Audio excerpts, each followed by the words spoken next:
Hey everyone, this is Andrew Brown. In this video, we want to take a look at Guardrails. So Guardrails is a way to keep you safe by allowing you to pre or post filter your information. Before we use this, let's go take a look at what the price is here. So if we can even find it here. So we'll say Amazon, Bedrock, Guardrails.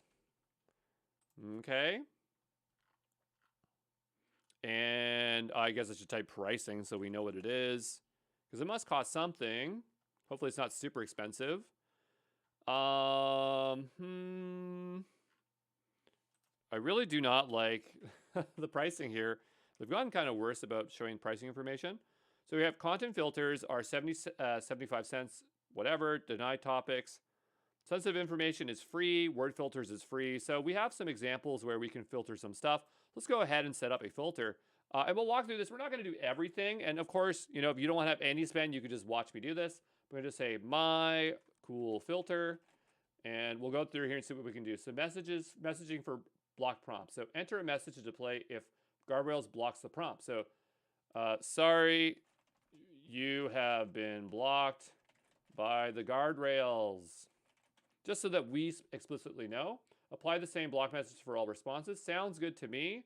We have harmful categories. So enable to detect and block harmful user input and all responses. Let's take a look what we have here. So we have these. We'll set it all to high for now. We have prompt attacks. I'm not going to do that here right now, as that would take some work to figure out. We have denied topics. Let's see what we can do for this. So valid characters, don't talk about Azure. So here, example, talking about Azure, Microsoft Azure services is not allowed. We only want to discuss AWS cloud offerings. Okay, so there we have this. Okay, we'll go next. Profanity filter. I don't want to swear because it's not, my videos go for free, so I don't want to do that. So we'll ignore that. We have some custom word and phrases. That's a good idea. Let's go ahead and add one. So we'll add a word or phrase, and the word will be banana. Okay. So, oops. And I really dislike their interface here. It's not the best. Just checking my time here, because this shouldn't take too long to figure out, but we are not going to allow the word banana. It's not clear whether it's not allowed or if it is allowed. Add word filters. So I'm going to assume filters to block certain words. Okay, so banana is not allowed. We have personal identifiable information. So here you can add different types. So here we could say add all, which are all of these. So we say mask, mask, mask. You could block it. So mask, mask, block. But here it'd be kind of difficult because there's no chance for us to actually see this information unless we have data that it's pulling from and returning. And then there's regex, so we could just say nothing that starts with red.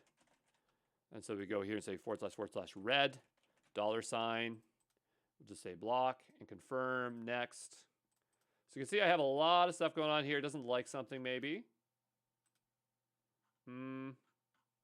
What's wrong? It doesn't seem to like something. And so that's one thing I do not like about, maybe we'll just take some of these out. We don't need all of them, to be honest. So maybe we'll just take this out here. I'm just trying to figure out why it's not working. There we go. And so how about we hit next now? There we go. So it didn't like something that was set. We have the ability to check for grounding. That's a ground score and relevance score. So that's kind of evaluations. And if it doesn't meet those things, then it will come back here. And we'll go ahead and create guardrails. So it's going to be hard to test all of these, but here we can test it right away. We'll go over to Co here, and we'll say, we'll go to Command R+, and I'm going to go ahead and, for contextual grounding, check the option. Oh, so we provide some contextual referencing. I don't have any for now. I didn't think we'd have to do that. We have our prompt, and then we have our model response. So let's go ahead here. Tell me about Azure and bananas. Azure's cloud offerings and bananas. And we'll go ahead and run this and see what happens. Give it a moment. It's really thinking here. I'll just pause here till we get our answer. And so here you can see, sure, I'd be happy to explain Azure's cloud offerings. And here it says down below, sorry, you've been blocked. So it's obviously detected those issues there, and that's pretty straightforward. So that's all we have to really show for guardrails. Guardrails can be attached to your agents, to your LLMs, etc., etc. So it's pretty darn straightforward, but I'll see you in the next one, okay? Ciao.